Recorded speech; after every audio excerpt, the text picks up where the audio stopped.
Bom dia, meu nome é Walter Brito, sou estudante de saneamento ambiental no campus Recife e bolsista do PIBIC, orientado pelo professor Emerson Silvestre, e venho apresentar para vocês o nosso projeto de pesquisa intitulado O Fantasma da Violência e da Subalternidade em Amada, de Toni Morrison. A nossa pesquisa contempla um debate sobre raça e gênero, tendo como objeto de estudo o romance Amada, de Toni Morrison, publicado pela primeira vez em 1987, que é um dos textos ficcionais mais representativos da literatura americana. A partir de estudos como os de Compagnon acerca da teoria literária e das pesquisas sobre identidade e estudos culturais de Princeton, Silva, entre outros, podemos analisar como a autora trata de temas como racismo, a condição da mulher negra e infanticídio, tendo como espaço diegético o sul dos Estados Unidos em meados do século XIX. Com o aporte teórico de Hooks e da própria Morrison, vimos a construção da mulher negra, sua relação com a maternidade e o fantasma da escravidão.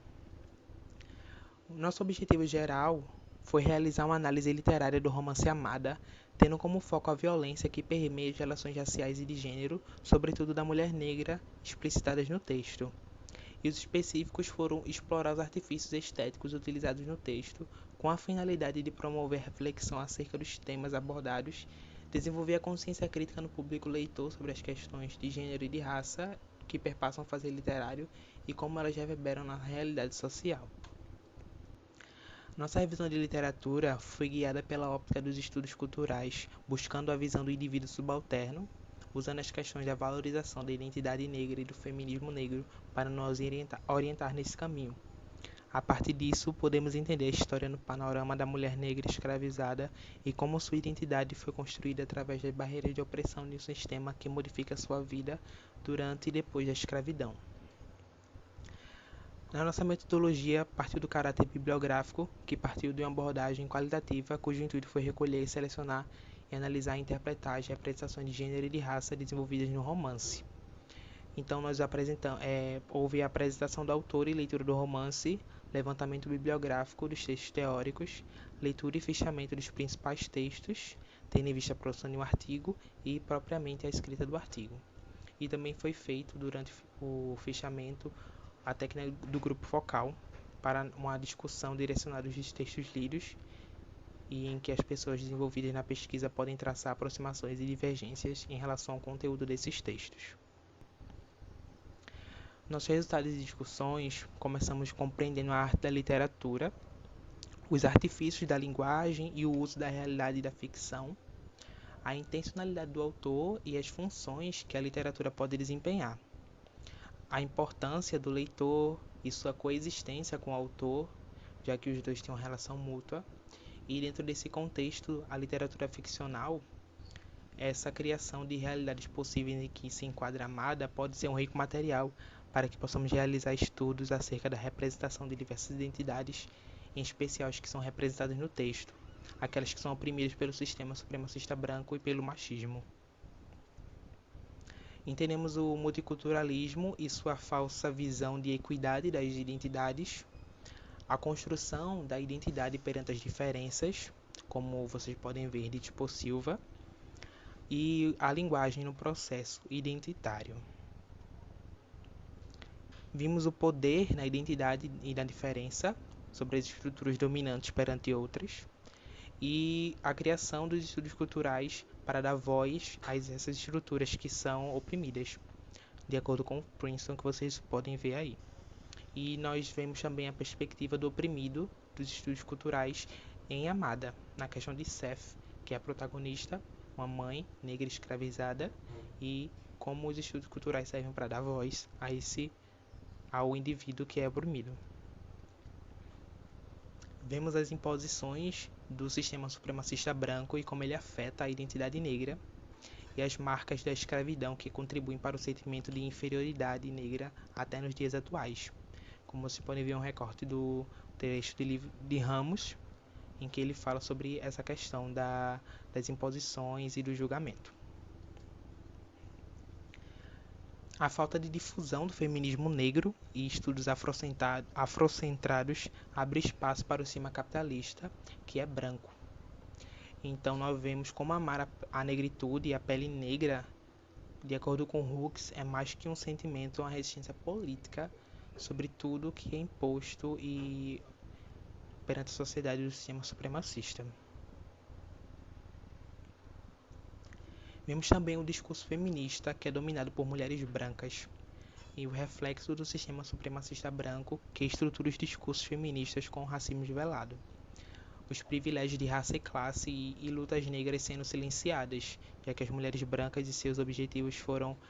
dados como principais na luta feminista, que eram para ser para todas, e as mulheres negras tiveram que ter a consciência e o seu lugar de valor, sozinhas.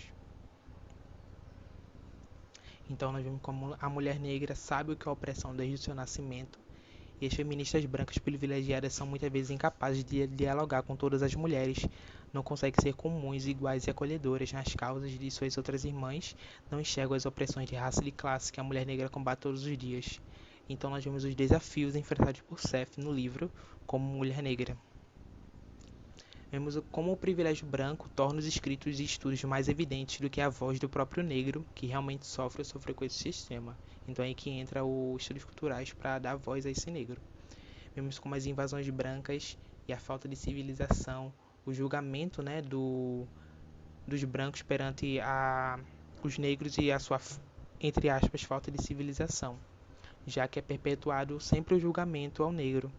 E ao ler Amada, a gente pode ver as diferentes formas de relação de oprimido e opressor, como se pode ver no recorte do livro aí.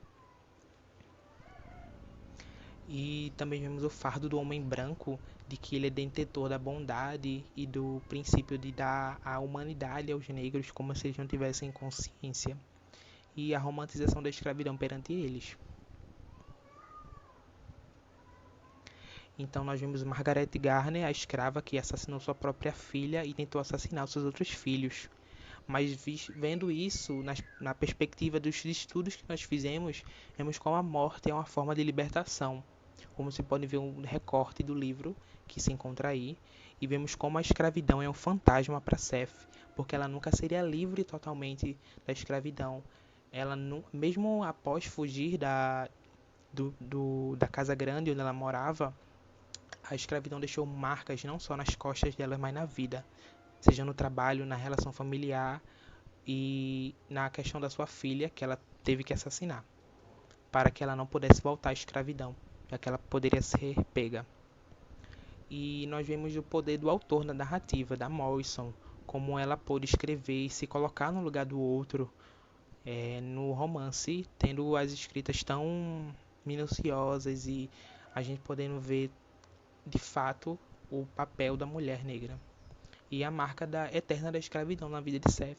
porque ela nunca seria livre. E nós podemos concluir que na literatura o autor tem os seus artifícios, ele usa isso para desenvolver a sua intenção no texto. E a gente analisa com os estudos culturais e a questão do feminismo negro, a vida de Seth, na posição do oprimido, que não teria voz em ninguém que lute por ela, já que as estruturas dominantes acabam por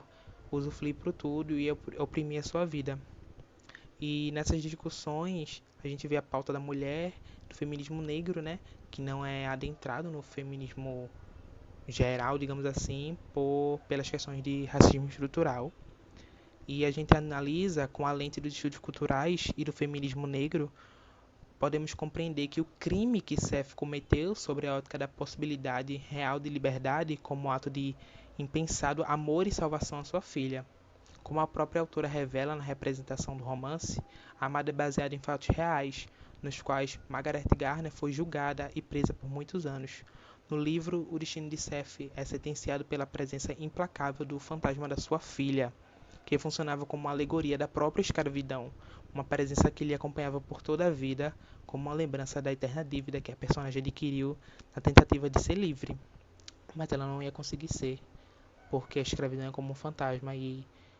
ia ficar pelo resto da vida dela as marcas em sua vida. E assim que eu encerro, vocês podem ver a referência dos nossos